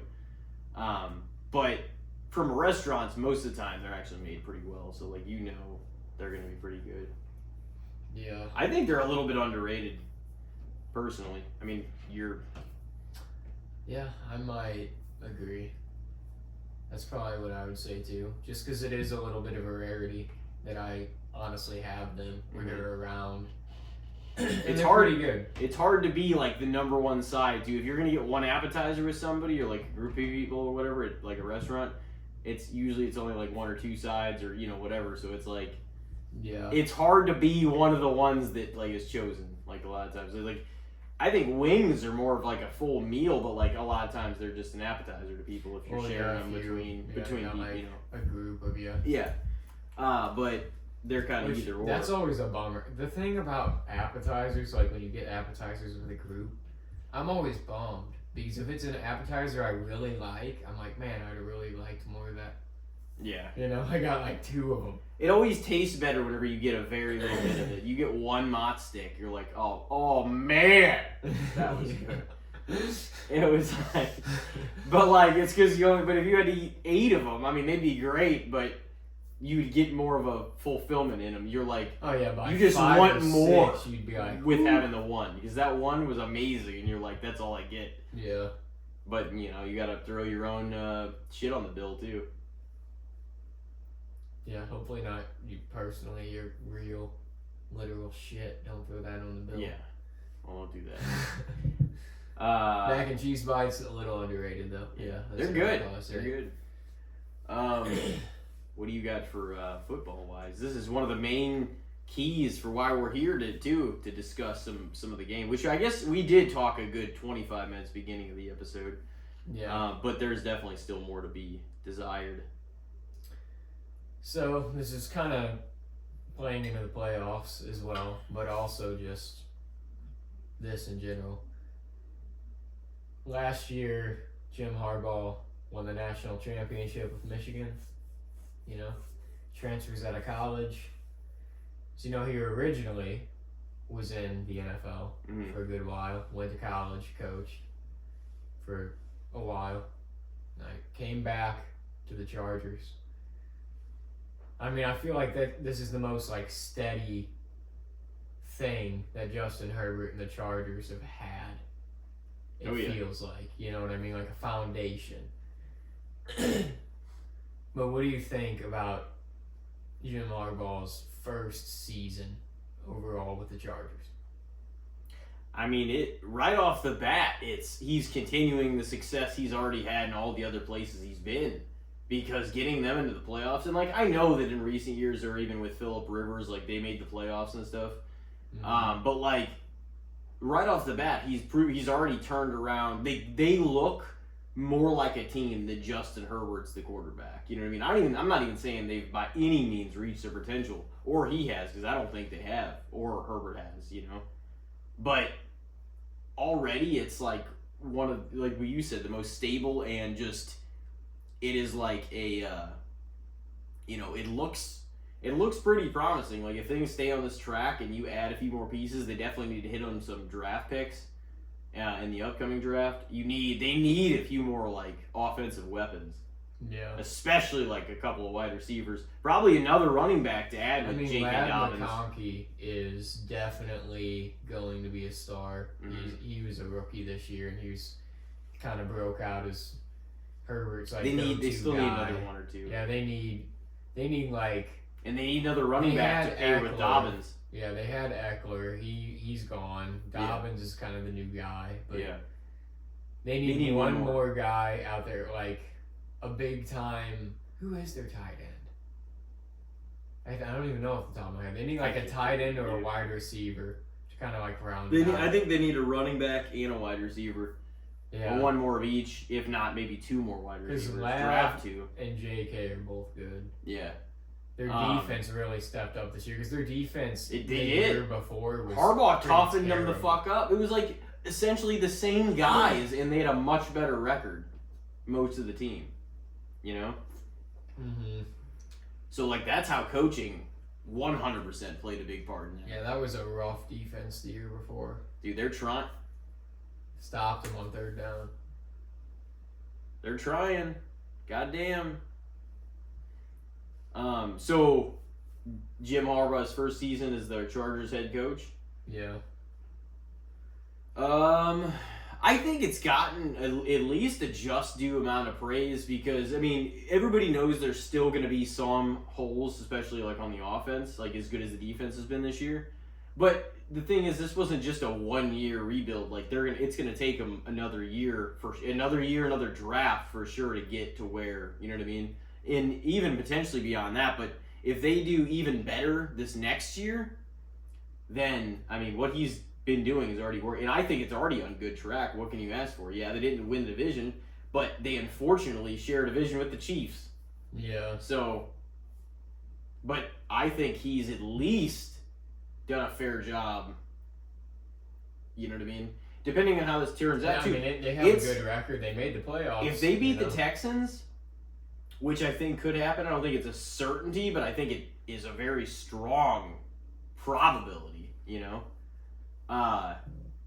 If and when they beat the Texans, I'm like, it's 100% been pretty successful your first season. You know what I mean? You win a playoff game, first year out. It would be really cool to see him go further, but obviously, you know, they do make it that far, they're probably going to run into the Chiefs, so we'll have to see what happens when that happens. Yeah. But yeah, I would say fair. I think he's gotten a just amount of praise, but as of right now, until we see more, I mean, if he wins a game or two, like who knows, and they look good in the game they get eliminated, then I mean, he's been doing what they brought him in for. If they beat the Chiefs, that would be insane. That would be nuts. They'd call him one of the greatest coaches of all time, like in anything, you know, in college or pro, like for sure. I mean, and honestly, it's a possibility. I know that it sounds crazy for that to happen, but bro, the Chargers could do it, man. They could fucking. Everyone thinks they can. Not the Chargers. I mean, everyone thinks they're the one. Oh, I know. And yeah, the exactly. AFC. It's like I said, Herbert, Lamar, Allen, any of those guys, they're gonna have to go through Arrowhead. You're gonna run into them at some point. So, but I mean, yeah, the Chargers, they're a team in the AFC that's relevant, and they're even more relevant now, I feel like, with Harbaugh. So that's not for nothing. He was definitely the right move to sign, I feel like, in the offseason for coaching. Him coming to the Chargers was like, that was a big move when that happened. What do you got for me? Well, why don't we just go back? I want to say we talked about at least, or somebody brought it up on one of the recent episodes, but I just kind of want to put this in the framework of what we were talking about off air and like kind of during earlier, is because the Vikings are in such a critical spot, and I don't know if you want to just say the Vikings and their success this season with Sam Darnold, or like Sam Darnold, you know, his Viking season this year. Either way, they've got the Rams, and would you say they're favored by 1.5? Yeah. A lot rides on. I just have so many questions because they signed Daniel Jones. J.J. McCarthy's going to be healthy again. Darnold's had a great season. But do they have to win a game to be like, oh yeah, let's resign him? Or does he have to win 2 games? Does he have to make the Super Bowl? Does he got to be competitive at least in... Because I got to think that if he loses the first game out, they're not going to really make that much of an attempt to re-sign something for him. If he wins a playoff game and then maybe another or even at one, and he plays well in the game that he gets eliminated, there's a good possibility. But especially if he makes like the NFC Championship or the Super Bowl, I think you got to re-sign him for sure. Yeah. And even shy of that, I would consider it, because how do you know that, you know, yeah, you're not going to be paying as much. See, Sam's going to want more money, but it's still not going to be like record-setting money. You know what I mean? Just because he's a little older.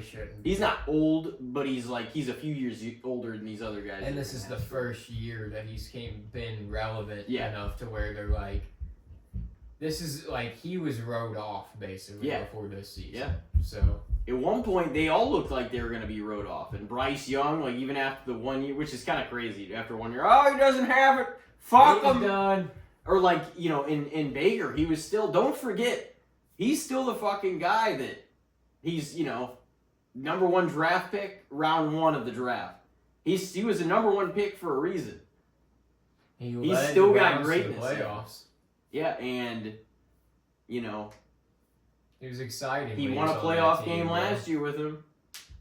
And I mean, we'll see what the hell happens. I really hope they can he's they like can the whoop Bucks up on the guy. Commanders. And they don't even have Chris Godwin. They're not even at full capacity.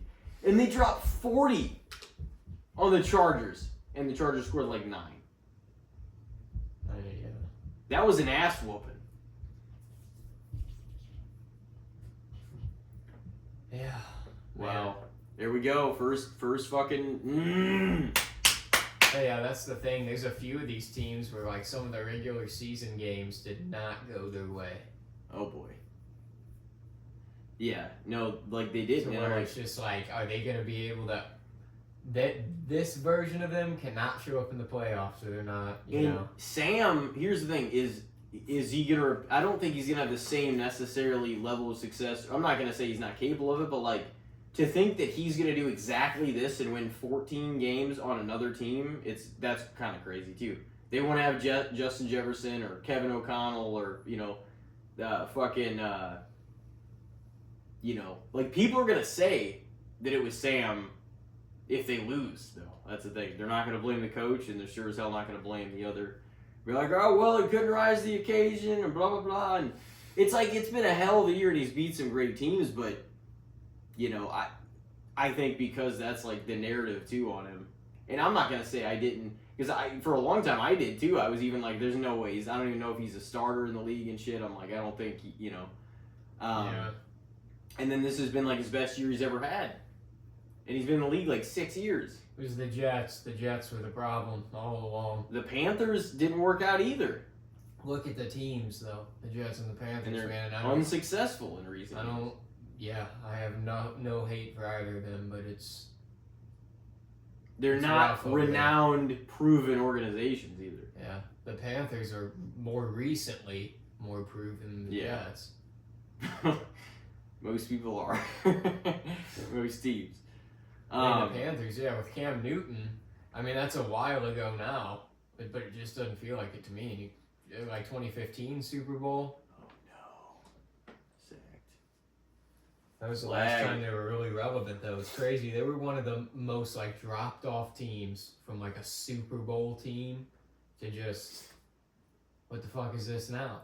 Tell me what you think, like, the perception of Sam is going to be if he doesn't, or better yet, even what round you think he needs to make it to, or how he needs to perform in that round for him to be, like, retained. Like, I mean,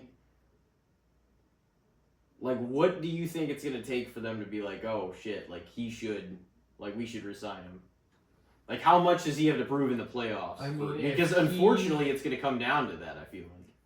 If he loses but is competitive in the divisional round game, I feel like they'll be like, oh, the Vikings are a legit team in the NFC. At least sign him to, like 1 year, another year or something.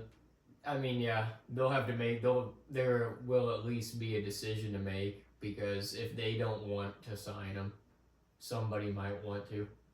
Somebody's going to So- sign him if he, if they don't, for sure. Yeah. Like, why wouldn't you? There's got to be 7 or 8 teams that would want him. There's quite a few teams without a quarterback.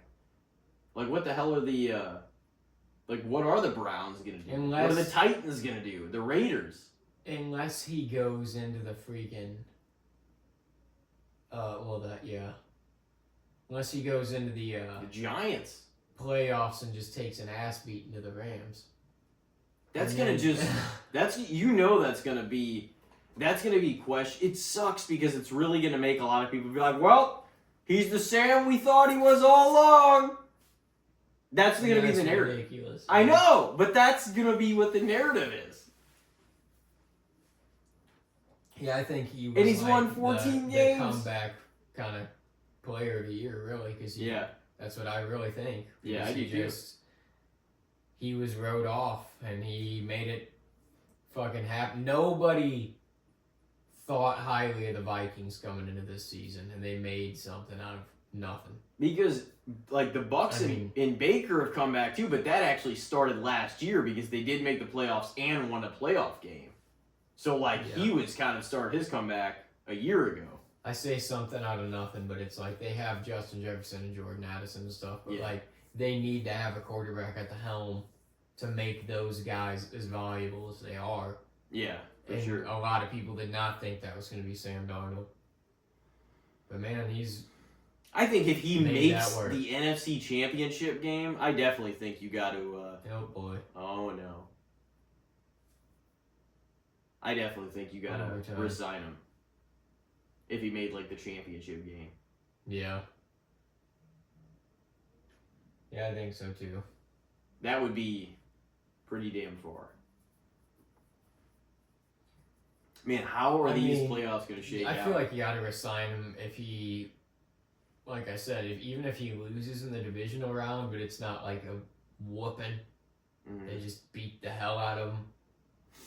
You still got to consider resigning him. You know that's going to be the narrative. Like, if he loses or especially gets his ass whooped, you know that's going to be like, well, he's... I mean, That would that's be the thing. crazy, If though. if the Vikings get their ass whooped, but it's not necessarily Sam's fault, Mhm. that's not the biggest deal. It's not going to reflect as poorly on him. But if they go in there and they get beat because of him, it's going to Like look he worse. throws Like he's it- throwing throws two interceptions or three fumbling the interceptions, ball yeah. or like something. Way overthrows all of his passes. Yeah. That's why he was nervous this last one. Like, here's the thing, is like, he has not been in a lot of the big games that these other guys have been in. You know? It's kind of bad. You kind of like, man, it sucks because the luster of the season he had could quickly go away if he's not ready for these big moments. Yeah. You know what I mean? Like, that's what sucks. Is just like, it can all be defined on his playoff performance. There's still going to be people that want him at least half a dozen teams, even if the playoffs don't turn out ideal for him. You know what I mean? Because there's still people that Darnold's better than what they have for sure. At least playing like it. And, I mean, he's going to get at least some sort of deal. Like, just like Rodgers, like, there's quarterbacks, those two are 100% better than, that are starters right now. So it's like, there's a lot of teams that need something. And there's other teams that need to consider what their future is. You know? Mm-hmm. Like, you know, what are the Niners going to do? They're going to overpay the fuck out of Brock Purdy for whatever reason, and then he's going to have no one around him, and then that's not going to turn out well. Yeah. I mean, They sound said- like they're going to. they said Brock's our Something. guy and stuff. Like, so we'll see. You can't pay him the record money. That would be the most questionable move I've ever seen I mean, made in the NFL. I'd ask Tyler about it. That's his team. I'd be like, what do you feel about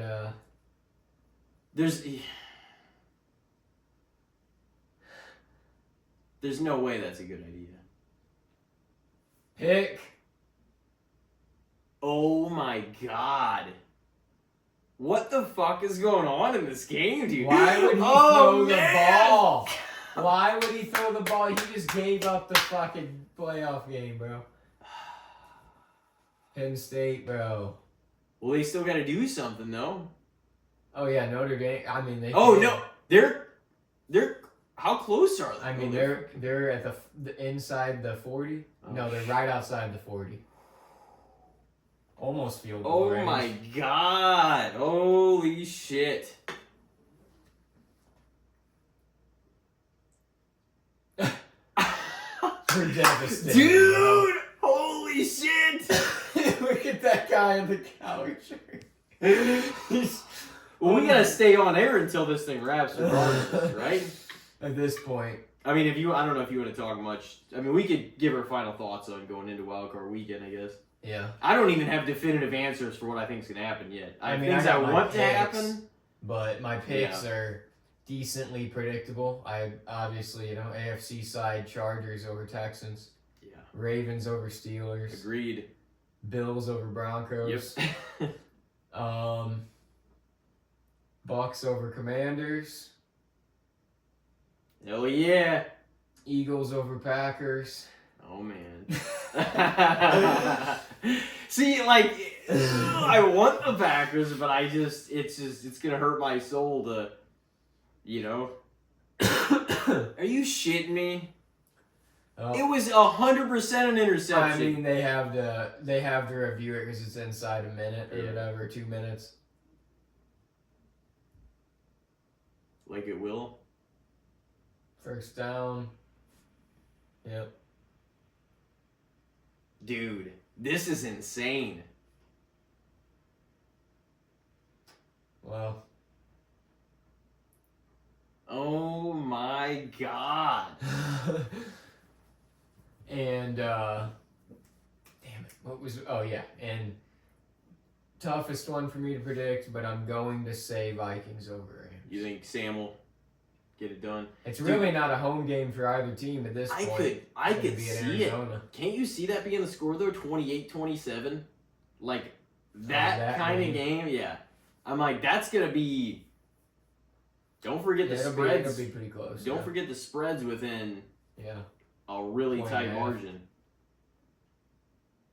I think that's the score I'm going with because I thought of that twice and I mentioned it. I'm like, but I almost don't know. It sounds foolish to say that and not know which team I'm gonna go with, but I'll have my answer soon enough. But yeah, that one and like my fandom wants the Packers, but if I was a betting man, I'd be like, it's easy to give it to the Eagles. They're a higher seed. They've came in more. Neither team look like their very best right now, I wouldn't say, versus the rest of the season. But playoffs are a different animal. Each game, you're 0-0, you're fresh. It's time for another, we'll see what happens. Yeah. So my heart and soul with the Packers, with the Bucks, we'll hope they get as absolute far as they can. We'll see what happens. We'll hope somebody can stand up to these Chiefs, man. It's a tough road ahead for everyone, but yeah, there's a few. I mean, the Chiefs are the monster on the hill to be slayed. So it's really what it comes down to. Can somebody do it? In the NFC side, it's kind of an open ballpark, but the Lions are the front runners. It'll be interesting. I know. 5 teams that have never won the Super Bowl. The Houston Texans, the Buffalo Bills, the Los Angeles Chargers, right? Yeah. The Detroit Lions. Lions, Bills, Texans, Chargers, Vikings. And the Minnesota Vikings. 5 teams that have never won one. Are they all going to advance? A few of them going to advance? It's so crazy. Are we going to see history made? With how much history the Vikings have in the league, but they've never won one. I know. How? It's crazy. There's always been somebody better. I mean, the Lions, too. They've got a lot of history in the league, too, but a lot of their history is them being poop. So yeah. Hey, they turn their shit around. This is like the most dominant they've ever been in the league ever. Yeah. Oh my god. Oh, dude. Ooh. Yeah, are they going to try to run another play? Did they call the timeout? Did they have a timeout? Yeah. Looks like they have one. They still got one? Yeah, they have one. Why was the time stopped at 16 I don't know. for What so are they long? calling for? What the fuck are they doing? Stop down the clock down. Well, the clock was stopped forever, and then they... What in the blue fuck are these people doing? And maybe there's a replay that he was like telling them to call a timeout. And now it's 16 again. 2nd and 10. Yeah, because he spiked the ball. Oh. And now he need it because he had nowhere to go. So it's 3rd and 10.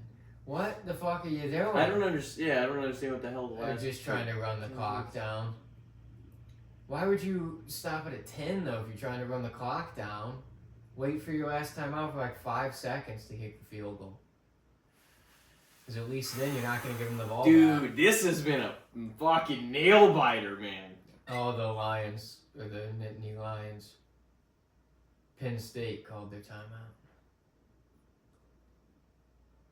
That's the thing in football too, dude. I used to always try to get my mom with that shit whenever I was a kid. I'd be like, oh, hold on. Like, I would want to go to the store to, check out shit and stuff when she was shopping, and she'd be like, all right, well, I'm leaving now. And I'd be like, well, hold on.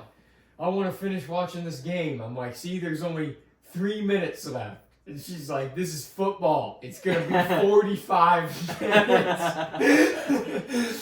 Dude, this is looking crazy, though. The Fighting Irish, man.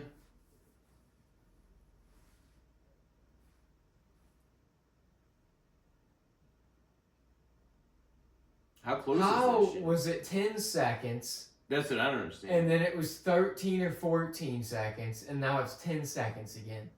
I don't know what they're doing. I don't know what's going on with the clock. I'm so confused. Final timeout. Well, and now they stopped it at 12. Why is the clock winding down to 10 and then you're counting back up? This shit's pissing me off. Makes it.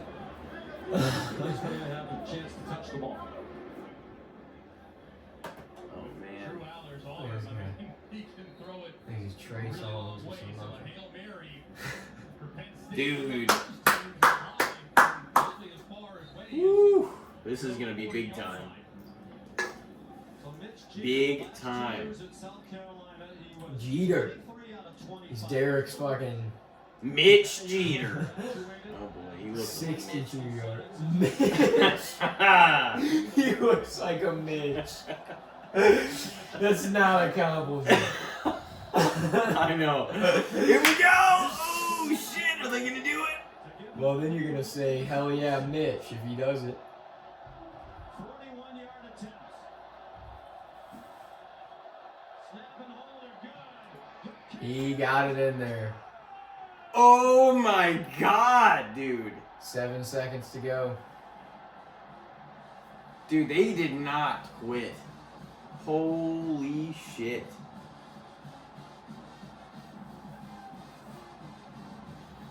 They were the worst field goal kicking team in the country in the regular season. Woo. But Jeter healthily recovered from the Jeter. from his dad Andrew, the chiropractor. Yeah, and it's not looking good. Mr. January. His whole With how crazy this game's been, though, who knows? Well, yeah, no, let's wind it down here. Dude, this is about to be one hellacious football weekend, though. My God. desperate search of a big win. Yeah. The next few weeks of NFL playoffs are going to be some crazy There's games. like, I mean, we're gonna have 6 teams eliminated. You know, the NFL playoffs, like, ooh, some hopes and dreams are gonna be dashed, slashed, thrown in the fucking wood chipper. As they are every year. but Who's yeah, it gonna that's- be? That's the thing in the playoffs. It's like football playoffs. Now 8 it's, seconds. It's the real deal because it's like it's one and done. There is no we had a bad game. We got to come out there stronger next week, tomorrow, whatever. You know, like I love the other sports too, but like it's serious. You know, football. Every playoff game is a huge deal because if you lose it, you're done. You go home. God forbid anything crazy happening with this this final fucking There we go. few seconds here. Won't try to return it. So 8 He's gonna try to seconds, run no play. timeouts. For Penn Go State. down the field. Last time on the Just field. craziness. They're gonna go down there. They're gonna try Oh, to ladder a little bunch of times, and Well, the only chance you have here if you're Andy Kolnick and the offensive coordinator is you have to take a trip to Lateralville. yeah. This point of the field is Fucking not really laterals. quarterback can heave it that far, so what can you dial up from a lateral standpoint? What do you think they're gonna do here? Get one of your Are they gonna pull it off? yeah, probably. Aller. I think Notre Dame's got the win. Ooh. Losing half the time they had left for 4 seconds. play. We just gotta bomb one now. Yep. You gotta throw it way down the field. Never could have imagined this, especially after the Northern Illinois game when he Oh, Jesus. his confidence was People on our audio are like, Here what we the go. fuck is going on? Aller, here come the laterals. Here we go. Oh my god. Lateral Central. Really? Oh. To Aller. And that's out of bounds and ends the game. Game over. Holy shit, dude. Notre Dame goes to the college fucking championship. Yep. Holy shit. Notre Dame, and we will In see. either Ohio State or Texas. Yep. So I guess that about wraps us up, huh? Yes, sir. You have any final thoughts on Wild Card Weekend? One step at a I've made time. my picks out there. I got them out. Alrighty, well, we will certainly see. Some hearts are going to be broken. Could be mine. Both my teams have a game. But hey, they're in the playoffs. No stake in the game here, so I'm chilling. But I do have teams that I'm a little hopeful for. So Yeah. we shall see. Well, ladies and gentlemen, thank you for listening in. And yeah, watch your football this weekend and the weeks to come. We love you guys. Thank you for your listenership. And we will see you next, episode 162. See you later.